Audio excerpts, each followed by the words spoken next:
কবিতে এলেমের উপরে। আমি কথাগুলো মন দিয়ে শোনার পরে দেখলাম সে কথা আসলে তাকওয়া এবং এলেম দিয়ে আসা দরকার, বাস্তবতার সাথে বিশ্বের সাথে মিল করে সে কথাগুলো তারা বলতে পারছে না। কারণ ওদের সে রাজতন্ত্র চলে, আমরা জানি সরকার থেকে লিখিত কিছু দেওয়া হয়, সেই বিষয়ের উপরে ভিত্তি করে আর কিছু আনুষঙ্গিক বিষয় যোগ করে কথা বলা হয়। আমরা এই 15.5 বছর যেভাবে ছিলাম ওনারা প্রায় ওইভাবে আছে। কথা যদি কোরআন থেকে সঠিকভাবে উপস্থাপন করতে যাওয়া হয় তাহলে ডক্টর সালেহ যিনি কথা বললেন তার নামে আর একজনের নামকরণ আছে, তিনি এখনো পর্যন্ত ওই দেশে গুম হয়ে আছে। তিনি যে কোথায় আছে, কোন আয়না ঘরে আছে কেউ জানে না আজ পর্যন্ত। রাজতন্ত্র চলার কারণে এটা অত্যন্ত কঠিন জায়গা, কিছু মুখ ফুটে বলাও যায় না। তা আমরা এরকম একটা পরিবেশ থেকে অন্তত আল্লাহ আমাদেরকে হালকা হলেও বের করে দিয়েছেন। এখন পোড়াটা আমরা বের হতে চাই, সেই সুযোগ কিন্তু সামনে আসতেছে। আন্তর্জাতিক যে ষড়যন্ত্রগুলো আছে এগুলো মোকাবেলা মোরশেদ ভাইয়ের যে আয়াত তেলাওয়াত অনুযায়ী আল্লাহ করবে ইনশাল্লাহ। আর আমাদের যেটা দরকার, আমরা তেলাওয়াতকৃত আয়াতে সূরা আনআমের ৭৯ নম্বর আয়াত আমরা পড়লাম। আল্লাহ তাআলা বলেন, ইন্নী ওয়াজ্জাহতু ওয়াজহিয়া লিল্লাযী ফাতারাস সামাওয়াতি ওয়াল আরদা হানিফা ওয়া মা আনা মিনাল মুশরিকিন। আয়াতটা পরিচিত, জায়নামাজের দোয়া বলে আমরা অনেকে জানি। এর ভেতরে কতগুলো তথ্য আছে আমরা কোনোদিন চিন্তাও করি না। এতদের প্রতি 5 ওয়াক্ত নামাজের আগে অনেকে আমরা এটা পড়ি। বলা হচ্ছে অবশ্যই আমার এই চেহারা মানে শুধু 3 হাত বডি না, অজহন শব্দের আধুনিক ব্যাখ্যা হচ্ছে আমার চলতে দুনিয়ায় যা লাগে সবে অজহনের ভেতরে আছে। আমার চলতে আমার পরিবার লাগবে, সমাজ লাগবে, রাষ্ট্র লাগবে, আন্তর্জাতিক বিশ্ব লাগবে, এরপরে দৈনন্দিন জীবন থেকে শুরু করে এই সংসদ পর্যন্ত আপনি হিসাব করে দেখেন, যা লাগে চলতে সবে অজহনের ভেতরে শামিল। সুতরাং আমি সব কিছু ঘোরালাম লিল্লাযী ফাতারাস সামাওয়াতি ওয়াল আরদা, ওই আল্লাহর দিকে ঘুরিয়েছি যিনি আসমান আর জমিন বানিয়েছেন মডেল ছাড়া। ফাতারুন শব্দের শাব্দিক অর্থ আপনারা এখানে খলাক আল্লাহ দিতে পারতেন, বা সৃষ্টি সম্পর্কে যত তথ্য আছে, যত শব্দ আছে, কোনো শব্দ না দিয়ে ফাতারা দিয়েছেন। আধুনিক ব্যাখ্যায় যারা এসেছে এখন আল কোরআন রিসার্চ ফাউন্ডেশন থেকে একটা, ওখানে দেখবেন এই ফাতারুন শব্দের ব্যাখ্যা করতে গিয়ে যারা ওখানে ছিল সম্পাদনায়, তাদের কাছ থেকে দেখলাম আবিধানিক অর্থও পেয়েছি। ফাতারা বলা হয় কোনো রকমের নমুনা ছাড়া, মডেল ছাড়া, কোনো জিনিস দেখা ছাড়া নতুন করে যেটা বানানো হয় তার নাম ফাতারা। আসমান আর জমিন আল্লাহ যে বানিয়েছেন, এটা কি একটা দেখে আর একটা বানিয়েছেন, বা কাউকে দেখে দেখে তিনি বানিয়েছেন? যেহেতু আসমান আর জমিন ছিল না, আল্লাহ নিজে বানিয়েছেন। সামাওয়াত, এজন্য এখানে দেখবেন বহু বচন আছে। কিন্তু আরদুন শব্দটা পরে আল্লাহ আবার এক বচন দিয়েছে। আমরা 7 তবক আসমান 7 তবক জমিন বলি, যেহেতু সব কথাই আমরা শুনে ফেলেছি, আমি কিন্তু ভেতরের কথা বলতে চাচ্ছি। 7 তবক জমিন, 7 তবক আসমান। এই জমিনের 7 তবক, এইটা চিন্তা ভাবনা করছে যারা গবেষক আধুনিকভাবে, তারা আসমানের অস্তিত্বগুলো এখন দেখাতে পারছে। জমিন 7টা, এইটা তারা আরও চিন্তা ভাবনা করছে, পাবে কিনা আমি জানি না। যেহেতু কোরআনে 461 জায়গায় এই শব্দটা আমি পেয়েছি আরদুন, সব জায়গায় এক বছর, কোনো জায়গায় বহু বছর। আপনারা যারা আরও চিন্তাশীল এই শব্দগুলো নিয়ে আরও ভাবেন, আরও নতুন কিছু পাবেন আশা করছি। আমি আয়াত পড়লাম একটা কারণে, কয়েকটা কথা শোনার পরে আয়াতটা আমার মনে এসেছে। বিশেষ করে মুফতি আব্দুল হান্নান ভাই, উনি আপনারা জানেন এর আগে একটা সংগঠন ছিল মুফাসসিরদের, সেখানকার এই জেলার সভাপতি ছিলেন। এখন তাকে 11 নম্বরে নিয়ে এসে আপনারা প্রকাশনা সম্পাদক বানালেন। এখন উনি যদি মনে করে আমি সভাপতি থেকে সে 3 থেকে 4 না উঠে যদি আবার 2 নেমে যাওয়া লাগে, যে আমি না। বাস্তবতা হচ্ছে আমি যখন ইন্নী ওয়াজ্জাহতু ওয়াজহিয়া লিল্লাযী ফাতারাস সামাওয়াতি ওয়াল আরদা হানিফা পর্যন্ত এসেছি। হানিফা মানে কি? তো উনি তো সব ঘুরিয়েই দিয়েছে। ইব্রাহিম ভাই এটা টাচ দিচ্ছিলেন, তো ঘুরিয়ে যখন দিয়েছি সেখানে আমি প্রকাশনা কি আর সভাপতি কি আর সদস্য কি, এই এখলাস যদি আপনার ভেতরে আমার ভেতরে 100% না আসে, মাজলিসুল মুফাসসিরিন কি আর মুফাসসির পরিষদ কি আরও নতুন করে যদি ফেরেশতা জিবরাইলের মুখ দিয়েও কিছু এসে তৈরি হয়, তাও তো কিছু হবে না। এজন্য ভাইয়ের নাম ধরে বললাম এই কারণে, মনের ভেতরে যেন কিছু না রাখে। আমি সহ যারা আছি আমরা উপরে উঠতে চাই এখলাস দিয়ে।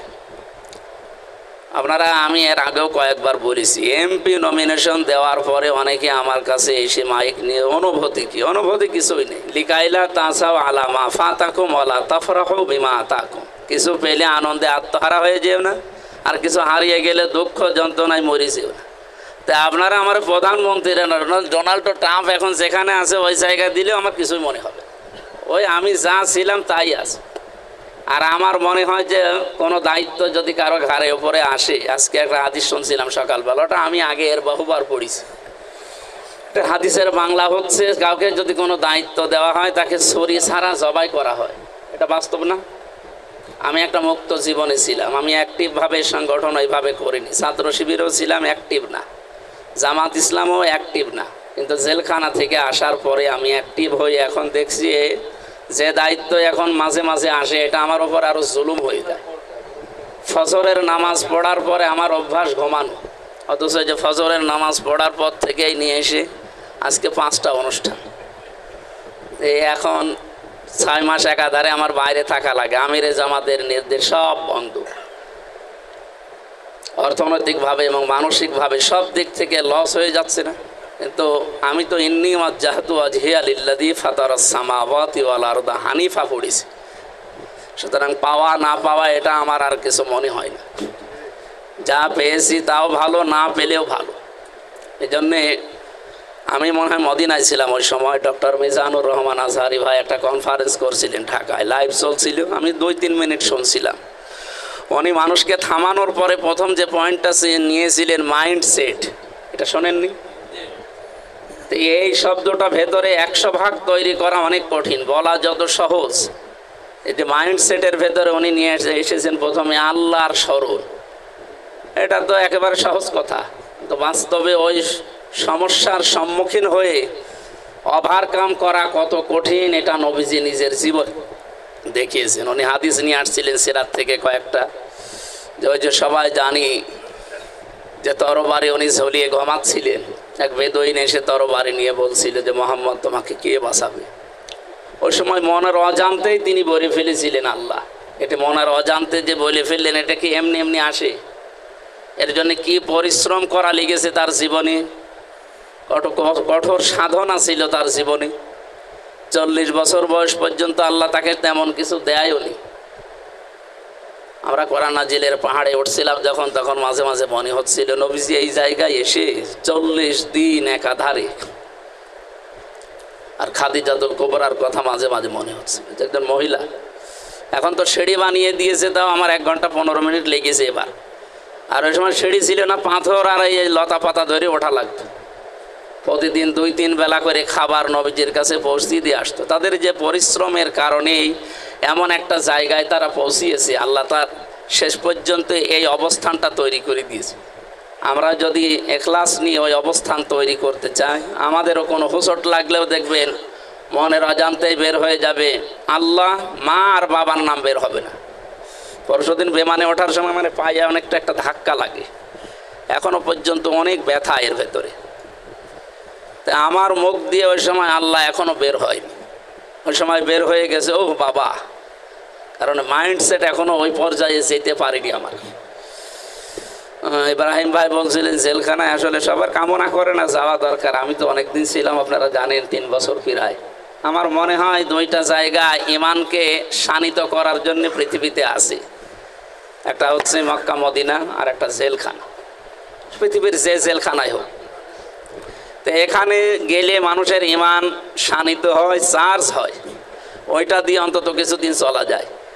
মক্কা মদিনায় এই 14 দিনে আমার আমল যতটুকু বেড়েছে, এটা যদি ধারাবাহিক রাখতে পারি, 3 বছর জেলখানায় যেভাবে ছিলাম ওভাবে যদি ধারাবাহিক রাখতে পারতাম, তো আমার মাইন্ডসেটও আমার মনে হয় যেভাবে সাহাবায়ে কেরাম তৈরি করেছিলেন ওই পর্যায়ে চলে যাওয়ার সম্ভাবনা ছিল, কিন্তু হচ্ছে না। এই এসে আবার এই যে 1 বছর কয়েক মাস হয়ে গেল, আবার ওই আগে যা ছিলাম 20 সালের আগে আবার ওইভাবে চলে যাচ্ছে।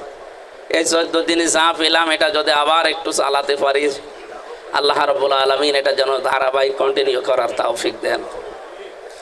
তো আমরা শেষের আয়াতের শব্দে পেয়েছিলাম যে আপনি যদি হানিফা পর্যন্ত যেতে পারেন তাহলে আমা আনা মিনাল মুশরিকিন, শেষে বলতে পারবেন আমি মুশরিক না। বাস্তবতা এখন যে একটা যুদ্ধ সামনে আসতেছে, যুদ্ধের জন্য উদ্বুদ্ধ করছিলেন আল্লাহ নিজে, সেই কথা আমরা শুনলাম মোরশেদ ভাইয়ের কাছ থেকে। সামনে যেটা আসতেছে এটাও কিন্তু একটা যুদ্ধ। এটা কি যুদ্ধ? এটা ভোট যুদ্ধ। ওটা ময়দানে যুদ্ধ হয়েছিল সাহাবা একরাম, নবীজি এবং বিভিন্ন মনীষীরা। আমাদের এখন একটা সামনে আসতেছে, এটা একটা যুদ্ধ। যুদ্ধে অবতীর্ণ হওয়ার আগে মানুষ যে চিন্তা ভাবনা করে ওই চিন্তা ভাবনা আমাদের নিয়ে আসা লাগবে।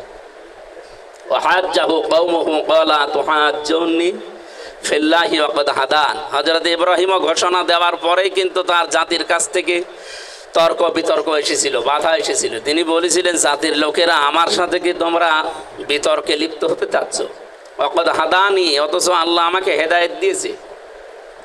ওয়াকাইফা আখাফু মা আশরাকতুম ওয়ালা তুশরিকুনা বি শাইআ, আমি কিভাবে ভয় করব আল্লাহ বাদে তোমাদের ওই সমস্ত জিনিসকে যাদের সাথে তোমরা শরীক করো।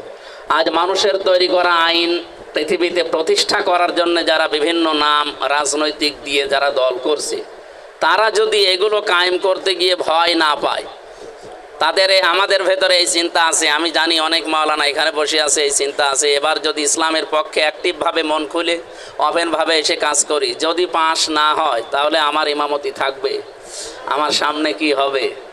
তা আপনি কি হানিফা পড়লেন? এই জন্য বারবার এখলাসের কথা বলছি। ওরা যদি মানুষের তৈরি করা আইন কায়েম করার জন্য চেষ্টা করে, দল করে, ওরা মিছিল মিটিং করে, ভোট করে, যদি ভয় না পায়, এগুলো তো সব আল্লাহর সাথে শিরিক। শিরিক না? কারণ ওরা তো আর আল্লাহর আইন কায়েম করবে না জমিনে। আর আমি আল্লাহর আইন কায়েম করার জন্য দল করছি, চেষ্টা করছি, ভোট করছি, আমি ভয় পাবো মানে? আফালা তাতাযাক্কারুন, তাযাক্কারুন না, তাতাযাক্কারুন দিয়েছে। এরপরের আয়াতটা তো আরো কঠিন, যে তোমরা যে বিষয়ে আমাকে ভয় দেখাতে চাচ্ছ আমি জীবনেও বিষয়ে ভয় পাই না। ফাজ্জুল ফারিকাইনি আহাক্কু বিল আমনি, নিরাপত্তা দেওয়ার জন্য। নিরাপত্তার ভেতরে এখানে আমনুনের ভেতরে প্রায় 33টা অর্থ আপনি দেখবেন আধুনিক ব্যাখ্যায়। তার ভেতরে খাদ্য আছে, যে ভয়গুলো আমাদের সামনে আসতে পারে, এই ভয়গুলো আল্লাহ বলেন আমি দূর করে দেব। 2টা জিনিস এই আয়াতের পরবর্তী আয়াতে দেখবেন। সূরা আনামের 83 নম্বর আয়াতে, আল্লাযীনা আমানু ওয়া লাম ইয়ালবিসু ঈমানাহুম বিযুলমিন উলাইকা লাহুমুল আমনু ওয়া হুম মুহতাদুন। দুনিয়াতে যারা ইমানের শর্ত পূরণ করে ইমান আনবে, ইমান আনলে হবে না, ইমানের যে শর্তগুলো আছে এগুলো পূরণ করে যারা ইমান আনবে, আর ইমানের সাথে যারা শিরিক মিশ্রণ করবে না। এখানে জুলুম শব্দের 2টা অর্থ আছে, একটা হচ্ছে শিরিক আর একটা জুলুম। এই 2টা যারা, আমি খাবার এরিয়া তো আর এই এখান থেকে ঘরের শেষ পর্যন্ত অনেক বড় এরিয়া আছে। মামনুউদ দুখুল গায়রুল মুসলিম পর্যন্ত লেখা আছে, যে পর্যন্ত প্রায় 2.5 কিলো 3 কিলো 5 কিলো বিভিন্ন দিকে সাইডে, এই পুরাটা হেরামের এরিয়া। এর ভেতরে কেউ প্রবেশ করলে তার নিরাপত্তা দেওয়া হয়। তা নিরাপত্তা দেওয়া হয় কেন?